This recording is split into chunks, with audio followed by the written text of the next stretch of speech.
Dès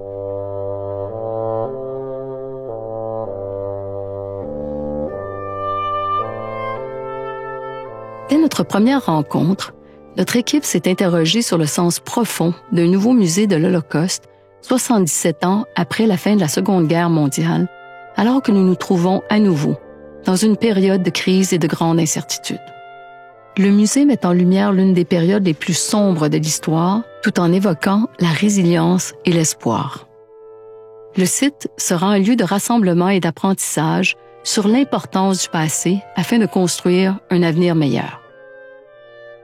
Près de 10 000 survivants de l'Holocauste ont trouvé refuge à Montréal durant les années de l'après-guerre, ce qui en fait l'une des communautés les plus marquées par la Shoah en Amérique du Nord.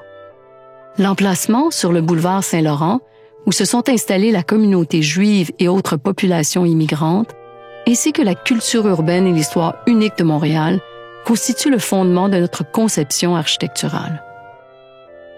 Le nouveau bâtiment, dans cet environnement emblématique, consolidera le statut du Musée de l'Holocauste Montréal comme principale institution canadienne dans ce domaine. L'architecture du bâtiment s'inscrit en complémentarité avec le tissu urbain, sa forme s'inspirant de l'histoire du site, du génie du lieu.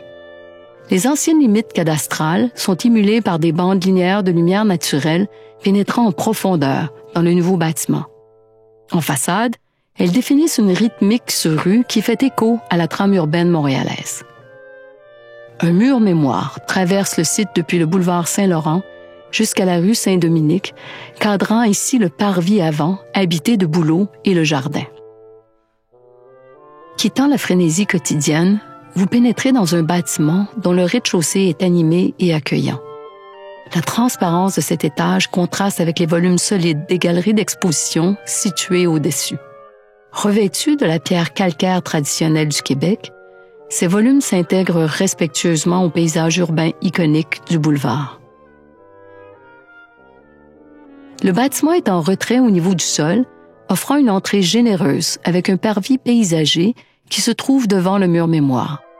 Les passants y voient les noms inscrits des communautés anéanties pendant l'Holocauste. Le visiteur entre dans l'agora et est attiré par le jardin de bouleaux et d'arbustes qui marque le changement des saisons. La lumière du jour provenant d'un puits de lumière linéaire se déplace lentement à travers l'agora, ce qui permet de prendre conscience du rythme de la journée. La nature est au cœur de l'expérience muséale. L'accès à la salle de commémoration et à la salle interactive de témoignage des survivants se fait par le mur mémoire sous le linteau de pierre gravé du mot « Zahor ». Souvenez-vous. Au niveau du sol, inspiré par le cœur d'Auschwitz, notre musée se déploie selon une cadence régulière, un battement de cœur, discret et silencieux. Dès votre entrée dans les galeries permanentes du 2e étage, vous serez entraîné dans une relation intime avec l'histoire.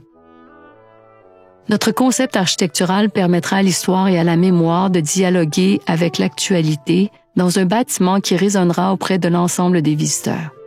Ils passeront de l'intensité émotive des expositions et des histoires partagées au moment de soulagement et de répit offerts par la nature et la lumière du jour.